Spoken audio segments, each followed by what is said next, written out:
Shukran on yourself.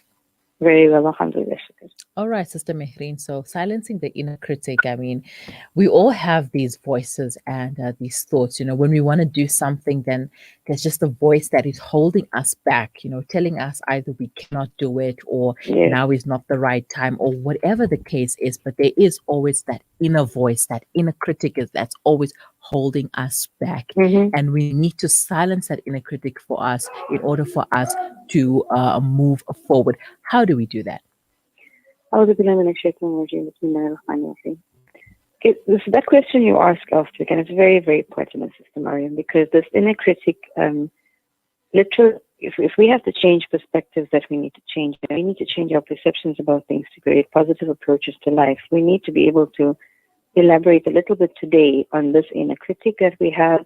And today I would like to exchange some of my ideas basically on how to deal with this inner critic, which can actually become toxic.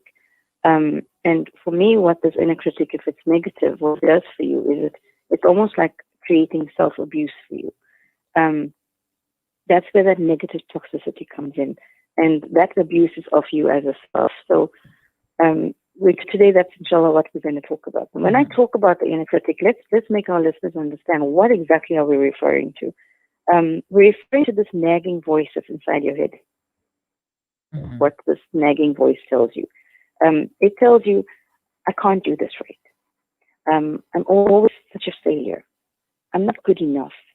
It will tell you things like, I'll never pull this through. I'm never going to get through this. It tells you things like, I'm useless. And something like, for example, oh gosh, no matter what I do, how I'm going to try, I'm just not going to be good enough for this. I'm just never going to seem good enough for anybody or anything. These are the voices that you have. That's the inner critic, and it talks to you about all of these things in a belittling sense. And the thing about these words, though, is you need to find out and be aware of them when they happen. Because remember, this voice is ultimately your negative inner critic. It's yours. Now, it almost seems to be mocking you when it speaks to you, this inner critic. It mocks you. Even in the morning when you wake up, for example, you look in the mirror, let's just say you're not having a good morning. This inner critic will come out and say, gosh, you look so awful. You need to really go to bed earlier every night. Stuff like that. It's an inner critic criticizing you negatively all the time. Now, this voice keeps you. It actually stores you from grabbing opportunities and even trying new things, because when you try something, it will come up and just say, don't even bother, you're not going to do this. You're not even going to get it right, so don't try. So it becomes this obstacle for you. And you just constantly then start to second guess yourself. And then you doubt your motives, you doubt what you can do and what you can't do. Before you even start something, this will be the stalling factor for you. And I think the worst sometimes, Sister Mariam, with the inner critic is, even if you achieve something, let's say you do something and you gain some benefit and it's a wonderful achievement, this same inner critic can come back and tell you, well, if it wasn't for so-and-so, you wouldn't have got that. Or it just degrades what you might feel as a positive. So even if you do something correctly, this inner critic of yours will say, well, if it wasn't for so-and-so, or if it wasn't your luck this time around that it wouldn't have been there. That's what we're trying to get at. And the reason I'm giving these examples in such depth is because all of the listeners, I'm sure right now, can identify with one of them, at least. And every one of us have it. I still do have these voices that come up every now and again. And it can become so bad that it will drain you. It will crush your spirit sometimes. But let's understand first one thing. Who is this inner critic? Where does it come from? Now, in my experiences and with doing one-on-ones and studying it a little bit, for me, this inner critic comes from the past, your past. And that critical inner voice that you have is kind of formed out of what's developed over early life experiences, be it painful, be it questionable, be it negative. And because it continues over a time frame, and you either experience it for yourself as a hurtful attitude, or you observe this being done continuously around you, it becomes a voice inside you about what you've experienced, and it just remains. And then your subconscious almost like just adopts it. And then when you integrate this pattern of almost destruction, and yes, it is destructive thoughts, it becomes too much of an importance to you to make sure others are pleased, to make sure that you doubt yourself so you don't gain more. Stuff like that starts to happen. So when you're actually not identifying with this, you actually allow it to be more in control of you. Now, here's what we need to do. We need to firstly understand it, and we need to separate it. We need to separate the inner critic from you. And that's where we're at today. How do you do that? How do you actually try to figure out where is this inner critic in me coming from? How do I tell it to be quiet so that I can move on and can find better things so that I don't have to listen to it? The question comes in, is there a solution to this inner critic? And the answer is yes. But remember, this is trauma from your childhood. This is stuff that you've, abusive issues, or whether it doesn't have to be that. It could be just you observing other people around you that just resonates inside you and it embeds itself in your subconscious, and this is how you create the critic about life. And these are challenges, obviously, that you will love, you need to face. You need to face them to heal them. And the best way to do that is obviously via therapy, empowerment sessions, etc., etc. But let's just say you're not in therapy and you would like to just try and get rid of this inner critic. And how do you try and deal with it now? How do you do that for you at the moment? If you have it happening with you right now, what can you do to change that? Mm-hmm. So for me, and I'm using myself now as an example again, because like I say, what I teach is based on what I know, and what I know is because it works for me. So I'm giving you my example of what I did. One of the first things, again, I'm going to bring this word up of awareness, Sister Mehreen. It's so crucial. It's not just about being empowered that you need to be aware of things. If you're not aware of this inner critic of yours, and if you're not aware of what it's doing to you, how do you know that you need to change it and to what? So you need to be aware that it's even there. And you need to be aware at when it's coming to you, at what stage, at what point. And the first thing for me is you really need to, once you become aware of it, you need to learn how to build a kind of a distance between yourself and this inner critic. So when I talk about that, remember I'm talking about this voice that's telling you these negative thoughts. I'm saying you need to become distant from it. How do you do this? This is a voice inside you that constantly talks back to you, and it talks negatively to you. So you need to create a distance from it to realize that you are the one who's experienced those difficulties back then, to create these control measures in your subconscious, even though they're subconscious, but they're there, and they're there for you. This inner critic is about you and your part. So when it comes to control, remember that you can still take control of it. How do you do this? Here's some practical steps, okay? First thing, I went, when you study empowerment and you go through sessions, you learn certain tactics. And one of the things that I worked for me was to name my inner critic. So I gave my inner critic a name. Mine, I'll share with everybody, I named my inner critic Miss Perfect. Because I always say, well, Miss Perfect, if you think this and you think that, then I don't. Because Miss Perfect used to always question me and think Miss Perfect is perfect. So my inner critic is called perfect. So as I'm going along today, I'll try and use myself and the analogy there. So I used to call mine Miss Perfect. And on certain things that would happen with me, I would write down certain things that she's saying. And one of the things I found was, for example, grab a piece of paper and write down what exactly Miss Perfect is saying to you. What is she saying? She's saying, I'm just useless. This is an example. I'm just useless. If you write this down, I'm just useless. You're writing, I'm just useless. Now, one of the things you can do is go to what you've just written. Change the I to a you. And read it back to yourself. You just useless. That becomes something separate from you and not you. Number one, that's what you're already doing. So that's the first thing I was taught, and it worked. So you write these statements down, whatever the critic is telling you, write them all down on a piece of paper. Wherever there's an I, change that I to become a you. So if it's you're never going to get, I never get things properly, change the I to a you. Once you do that, you go back to all of your statements that you've written down. Most often, your inner critic gives you certain words like, you never do things properly. Like, I'll never get this right. Your inner critic will say, I'm a really bad mother. I always do things that hurt people. So inside these sentences, there are words like always and never, stuff like that. And when you study psychology, those words are what we call absolute words because they're like profound. They're giving you the time frame of infinity. So one of the things you need to do is when you become aware of what the critic is saying, I'm always a failure. I'm a bad, bad mother. Take away from those statements the I, number one, so you know where the I is becoming a you, and then you take away the absolute. So you remove, and instead of I always, you're not going to be always in, you're changing it. So if you're saying, for example, your next critic is hounding you because you forever leave your keys everywhere. I always leave my keys no matter where, I just never know how to find them. You need to calm the next critic and say, you have difficulties because sometimes things go wrong, you're hectic, and you don't know where you left the key. No big deal, we'll find it. So you need to kind of become a friend with your inner critic and change the terminology. But to do that, you need to be more aware of what that terminology is. Now, it sounds like it's cumbersome. It even sounds sometimes like it's not really working. But do this as an exercise. Write these things down and try and do this in the order that I'm giving to you. It does work. I'll give you an example. When I say I want you to distance from the critic, one of the things you do in that distancing is you're trying to convert what's a negative statement.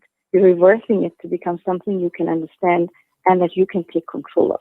Because remember, the inner critic is trying to stop you from something.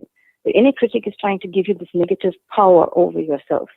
You, by doing this analysis and this measure that I'm giving you, is overpowering the inner critic and trying to analyze, and you're actually making it change from the negative to a positive. So let's just give an example of the inner critic saying something to the effect of, you're too fat. And I can't believe that you even had the piece of cake knowing that you put on that weight. Or you're 2 kilos extra. Let's just say that.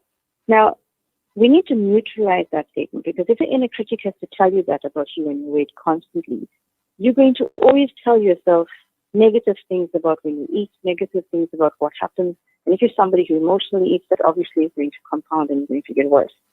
When you want to neutralize that statement, you're going to rather think about it, and first you're going to change it to you, and you're going to put yourself in a circumstance to make it reasonable for you and to change that negative into a positive.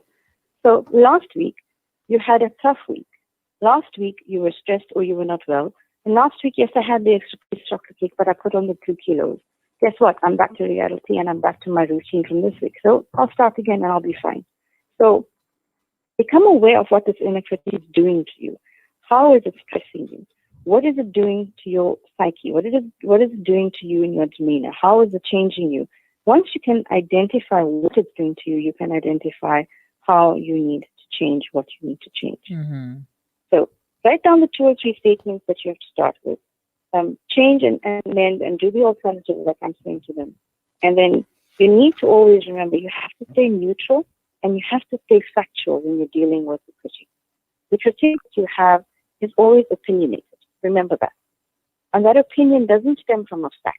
That opinion is literally just an opinion. And the sad reality is the inner critic is yours. It's you who placed the critic there. You're just not aware that you did. Now you become aware that it's there. You're able to give it. So remember, the first thing you have to do is neutralize what it's doing. And that's what the changing of the word I into you is doing. You're giving it the distance. You're neutralizing the words. You're taking out the absolute words where it is never. You're not going to say that anymore. So you're changing it and you're neutralizing it. You're making it more factual about events. So when you're talking about the lost key, or you're talking about how you put on the 2 kilos that are extra, and you're bringing it into fact about why it happened, how it happened, and how you can change it. So that's what needs to happen if you think you want to change that critique that's inside of you. That's very important. Because remember, the whole idea is the critique is cruel. The inner critic of all of us is cruel. It makes you feel belittled. It degrades your every attempt. It degrades you as a person. What you try to do when you identify with it and you actually change these things like how I've done it, you start to become more kind with yourself. And when you start to become kind with yourself, you see yourself in a more positive light. And then that inner growth that you need to find for you, to grow you and to empower you, becomes easier to deal with. So then whatever negative forces, even if it's the inner critic, comes your way, you're able to learn and decipher, how do I deal with it? How do I grow with it? And what do I need to do to make it better. Because remember, what your inner critic is telling you is, again, just opinion. It's not a hard fact. It can be changed. So it's a perception that was developed by you in your subconscious over a time period. Now, we spoke about how to change perceptions, how to change perspectives. Put all of that in line with the measures I gave you today. That is positive. That's positive, and it can happen. Only because remember what we always teach. I can't control others. I can control me. This inner critic is mine. I can take control of it, and I can change it. So one of the ways to change it is change the negativity that it throws at you into something positive that you can take control of. That's exactly what it's about. So if you have that inner critic that's always telling you you're a bad mother, or I'm a bad mother and I'm a bad wife, ask it. Someone's perfect. Hello, am I really? My kids are fine. My kids are happy. My husband's happy. Everything's okay. We're not that bad, really. You bring it into, first you're distancing that critic from you. It's the name and it's gone. It's out of you. And the other is you're bringing yourself into reality about that's actually not very true. I'm actually a good mother and I'm a good wife. So you're able to take control of it and you're able to change that negative and positive so that it can help you. Because remember, all of this amounts to one thing, Sister Mehreen, and I'd like to touch on this next week with examples as well. It's all about self-talk. And self-talk is very closely linked to this inner critic. But self-talk is crucial because when you're doing this analysis, how you change it into what works for you positively so that your self-talk benefits you first is very, very important. And that's where we're at. Because remember, if your self-talk is positive, then automatically your stress levels become better. Even the rate of depression that's around you will decrease. So self-talk, inshallah, I will touch on next week, and that's crucial and linked to how you can manage this critic as well. But today is how we deal with it and how do you silence it. You silence it by taking away that opinion and making it what is fact and what you can turn from negative into positive, inshallah. Inshallah, alhamdulillah. And I hope our listeners can take the advice and the tips that you've given and implement it in their lives, because we all have the self-critic, but yes, we can turn our self-critic to be positive instead of always negative and bringing us down and stopping us from achieving what we should be achieving. Shukran so much for your time, Sister Mehreen. Jazakallah so much. There is a quote, Sister Mariam, where it says, it's time to stop being your own worst enemy. And one of the worst ways of being your own enemy is the self-critic and this way in which we have this voice talk to us. So when we stop that, we're able to actually live better and fulfill better goals for ourselves, inshallah, that are positive. Yeah, I mean, we should be able to criticize ourselves, but we should not let that control us and control everything that we do in our lives, such that it's holding us back. Yes, your criticism of yourself must be so that it has a positive outcome. So if your goal is to gain something positively for you and the criticism is to grow you for that outcome to be beneficial, then that's what the criticism needs to be for. So when you have your goal in sight of what exactly am I criticizing myself to grow into, that becomes beneficial. Yes, so that criticism is brilliant. That's what we need to have all the time, and that's honesty. And we will talk, inshallah, about that further next week, self-talk as well. All right, inshallah. Have a wonderful day, Sister Mehreen. Assalamu alaikum. Wa alaikum salam wa rahmatullahi. That was Sister Mehreen Mia Cassimjee for this week's Empowered segment. The topic of discussion, silencing the inner critic. As she mentioned, stay neutral and stay factual, because that inner critic is always opinionated. Don't let this inner critic pull you down. Use that criticism, turn it around and make it work in your favor. You want that to be a positive criticism and not negative criticism. If you have any suggestions for Sister Mehreen and the Empowered segment, do send them to us on WhatsApp. The number is 061 766 0355. Alternatively, you can send them to our social media pages. We are on Facebook, Twitter, and Instagram. And do stay with us. We will be right back. Penny Appeal are doing something special. They're giving you the chance to make sure that 100% of your zakat is going to help people who are in desperate need. So this year, give 100% of your zakat to poor and needy people with Penny Appeal and reap the rewards of fulfilling this beautiful pillar of Islam. Penny Appeal. Small change, big difference.